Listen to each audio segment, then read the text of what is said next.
I told you that the defensive players don't mess with him. They've been done on Kevin Stefanski. Bye-bye.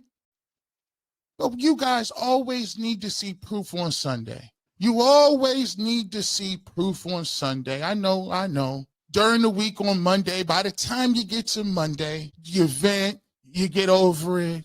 But let me just get to this, though. Well, listen, this is what happens when you get a bunch of people with a bunch of propaganda. And I'm going to show you, maybe I got to continue to show you the receipts because I'm just a little too old in this game to be shucking and jiving and trying to play the Mr. Conservative route. Cleveland Browns are a complete joke. They're a complete joke. And the people that think they're smarter than everybody by propping them up, they're jokers too. But we've had it. How's about we just rip the Band-Aid off and call it what it is today? Mike Vrabel laughed at you today like I said he would. The Cleveland Browns got smoked like I told you they would get smoked. And Myles Garrett again. We can roll out the beautiful bean footage of Myles Garrett and the greatest hits. And I tweeted this earlier. For anybody, the next time, I want you to say it. The next time you see somebody that don't have no topics, that's bored, that don't have no time or energy, that want to talk about Myles Garrett or his leadership abilities, feel free to tell him, G. Bush says you don't know nothing about football. Zero.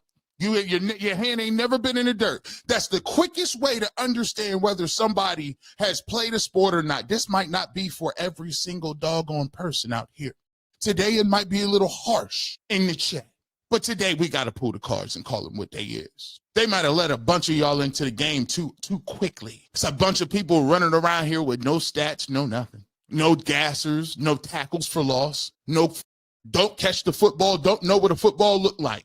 Can't do 3.5 push-ups. But somehow, some way, they just keep letting y'all get in the game. But we got to put some of y'all to bed tonight because G. Bush told you what was going to happen, didn't he? Did I tell you? We once again have to put some fools back in check. Cleveland Browns get smoked 32-13. It wasn't even that close to be truthful. Myles Garrett, 5 sacks, breaks a record. But even he doesn't care about that. Because here's what happens when you excuse losers. You start to tell yourself, Myles Garrett is the problem. When you got a quarterback that ain't an XFL quarterback and a coach that shouldn't even coach in college. There you go. Myles slammed his helmet because he wanted to get a 6 sack. The narrative, even though the Patriots running the ball, bro, Myles slammed his helmet because there was suckers on the sideline. There's people that can't do their job on the sideline. There's people that should have been fired weeks ago on the sideline. And Dylan Gabriel ain't a professional quarterback. I'm sitting here tired of talking. I'm done talking to people. I'm done trying to be nice with you folks. We'll come back and talk about it right here in the barbershop. Oh yeah. Come on in. We got to talk about it. We got to get to it.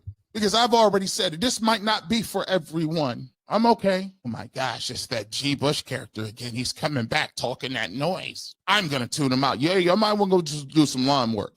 Y'all might want to get right to the lawn work. Let me start off by first saying this before the even conversation starts. So we don't got to play no games with him. This is what it looks like when you're a player and you play for an organization that people don't carry their part of the bargain and don't plan on winning. Let's be clear. We're going to flip this whole thing on its head. Here's what it looks like.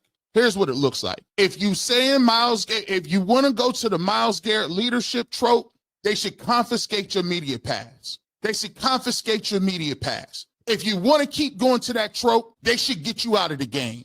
Feel free to tell people when they come at that noise, tell them, how many plays did you play? How do you get paid to talk about what you get paid to talk about? How many tackles did you have? You got to go to the points now. Under no circumstances is your opinion supposed to be validated. Bye. It's time for you to get up out the game. Time out. I don't know no people that could go to NASA. I can't go to NASA and tell them my opinion on space rockets. Can I? Can I go to?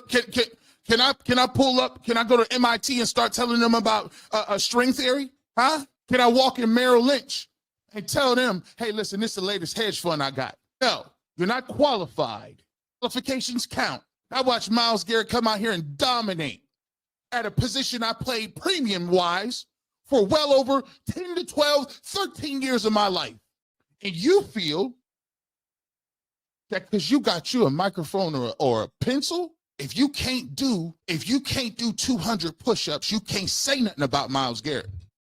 Bush, you're cooking now. If you can't run no laps, and if you feel a certain type of way, you got to ask yourself, why do you feel that way? Because I'm going to get my 200 push-ups in. I had my hand in the dirt. And the reason I'm going so hard at people, and the reason I'm going so hard is because it's all narrative-based cornball behavior. It's a lot of corny people out here today. Lots of cornballs, lots of them. Every single time. See, you think you smart because you feel like, I don't know whether you think that you're gonna move yourself up the ladder. Like one day if you save Kevin so much that you're gonna maybe one day they'll invite me to come do some. No, they won't. Where you at? You ain't going nowhere else. So the easiest target is, let's talk about Myles Garrett and his leadership. Myles Garrett is better at his job than you are, but exponentially. You ain't going to nobody's Hall of Fame. Not one, not the high school, not the middle school, not the elementary school. They not inviting you back for nothing, big dog. I'm sorry. Myles is a first ballot with the jacket. That be killing me often where you got a bunch of fan bases. It be cracking me up.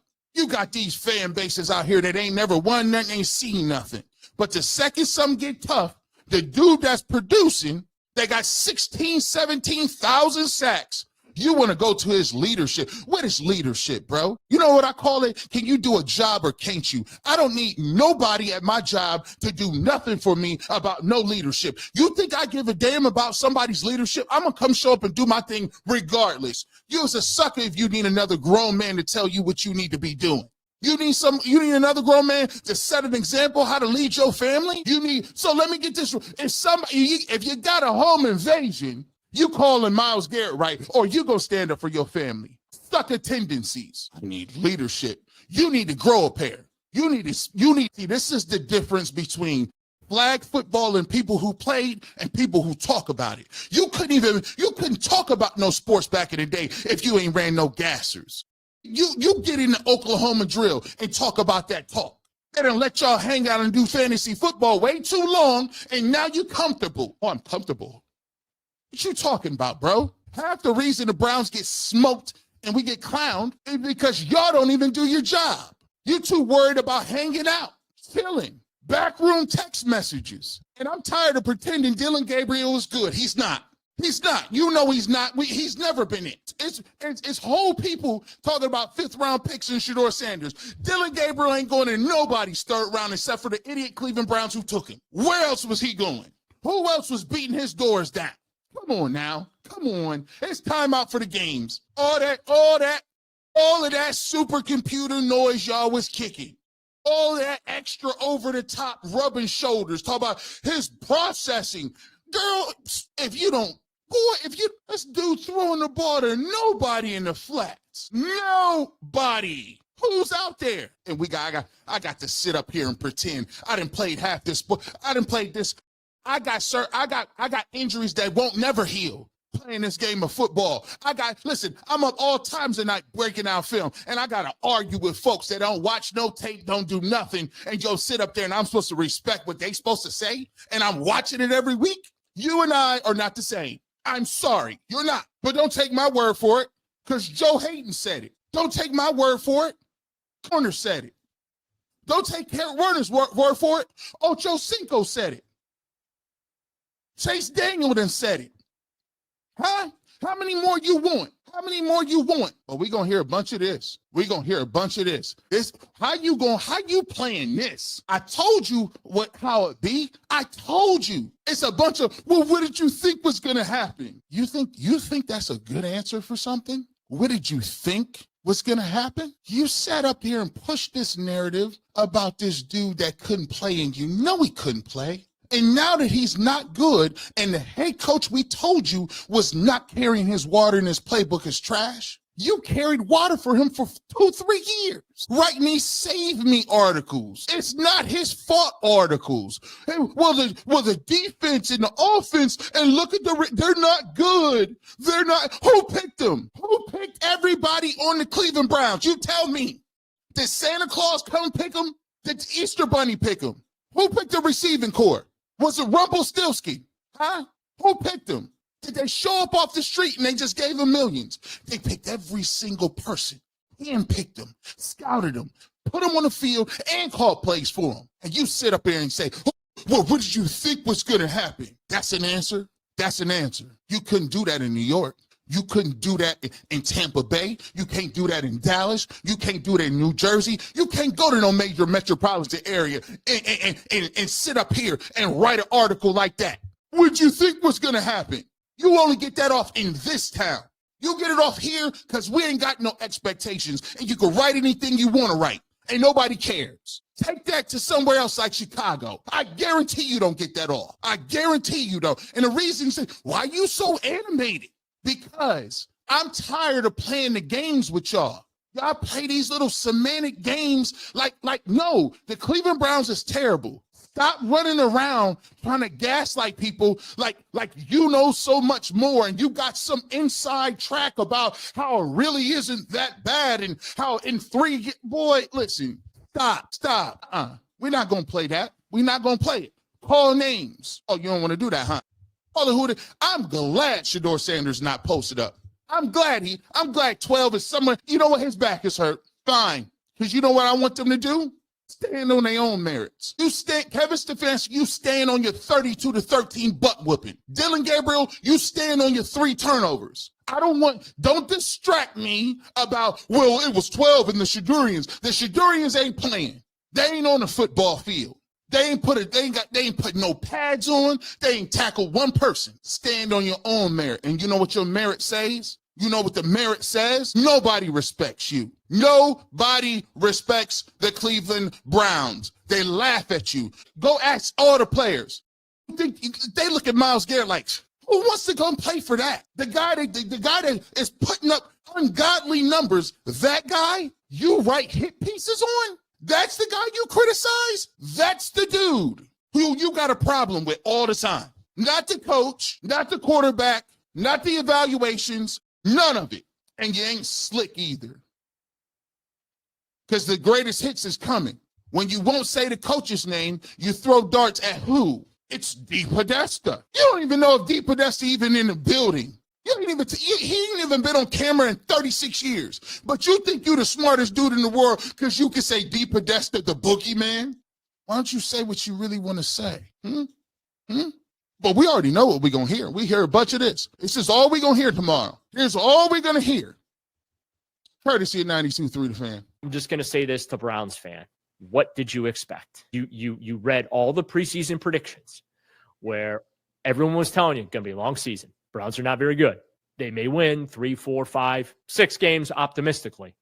If I don't know, the football gods smile upon them, maybe they win 8 or 9 and get on the periphery of the playoff picture. But they're not a good football team. The offense isn't good. The defense has a chance to be really good, and it's what's going to keep them in games. All right. Everyone talked about the first half of the schedule or going into the bye, how tough that was. And they're probably going to win 1 or 2 games. Well, guess what? The defense is pretty good. The offense is unwatchable. And they've won 2 games through 8. What did you expect? Everybody to be fired is what I would expect. Everybody. Bye. What did I expect? I expect to go compete. Evidently, that's not in people's mindset. This is why you slam helmets. 5 sacks, single game franchise record. Telling you what, unbelievable. And the fastest ever, or the most sacks, I should say, for a player under 30, but he's upset because that is why you see this. You see the level of anger. You see this is the point. You cover the team and say, what did you expect? And this man just went out there and played one of the greatest games in franchise history. And nobody else cares to do their part. Nobody else holds nobody accountable. Nothing. You keep talking about how he coming back and it's not a year. What did you expect? What kind of crap is that? This is why when people ask me, would I ever coach? I told you I would never in 100 years coach. Because you know why? I understand that there is coaches that are walking around here cashing checks that don't know what the hell that from their feet to the sky is. And we got parrots that come around here and chirp and sing the praises of regular people holding you back. I'm telling you about people right now. This is about it's about 6 or 7 of y'all that need to hear this. It's going to be people it's one in every office, 2 or 3 people holding you back. It's 1 or 2 people in your life that's holding you back. It's one or two people that won't pull their weight. It's one or two people that don't do nothing but drain your energy, take the resources, and live in a black hole. And instead of you doing what you need to do and cutting it off, instead of you doing what you need to do and say, I would rather get rid of 2 terrible people than to sacrifice 48 other people, I do it. But you know what?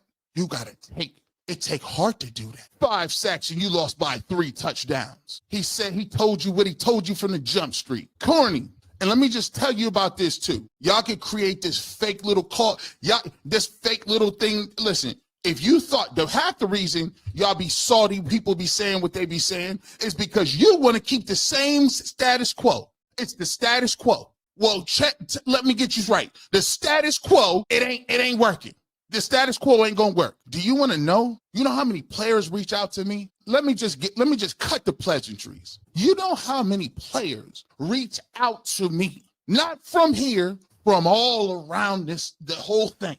And I'm just being nice about it. And you know what they tell me about Cleveland? Some people say, I'd rather retire than come play there. I'd rather retire than come play for that noise. And you know what? You know what they mention? Well, look how they did Odell. Look how they did Myles. Look how they did Shador. Look how they did Jarvis Landry at the end. Look how they did Nick Chubb at the end. Who they did right by?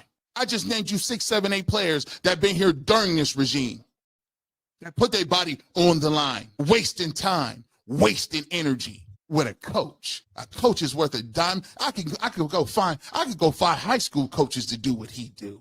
I could find high school coaches that do that. What did you expect? This sport is way too hard on everything. It's football players out here that have brain damage, that are in mental institutions because of this game. Are they rewarded handsomely? Yes, they are.